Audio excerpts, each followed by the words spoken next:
নেইমারকে পিছনে ফেলে ব্রাজিল দলে ডাক পেতে যাচ্ছে নতুন তারকা, জানালেন ব্রাজিল কোচ আনচেলত্তি। কে সেই তারকা, বিস্তারিত জানুন পুরো ভিডিওতে। ব্রাজিল জাতীয় ফুটবল দলে বড়সড় চমক আসছে। নেইমারের মতো সুপারস্টারকে পেছনে ফেলে দলে জায়গা করে নিচ্ছেন এক উঠতি প্রতিভাবান তরুণ।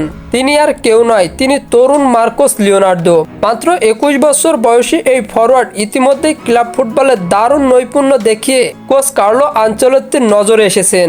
মার্কোস লিওনার্দো বর্তমানে আল হিলালে খেলছেন। এর আগে তিনি সান্তোস ক্লাবে খেলতেন, সেখানে প্লেয়ার উত্তরসূরি হিসাবে তাকে বিবেচনা করা হচ্ছিল।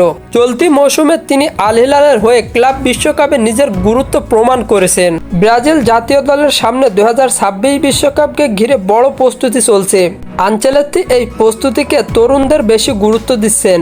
অনেকেই বলছেন নেইমারের জায়গায় নতুন যুগের সূচনা করতে চলেছেন লিওনার্দো। যদিও কোচ এখনোই নেইমারকে সরিয়ে দেওয়ার কথা বলছেন না, তবে ভবিষ্যতের পরিকল্পনায় লিওনার্দোকে প্রাধান্য দিচ্ছেন।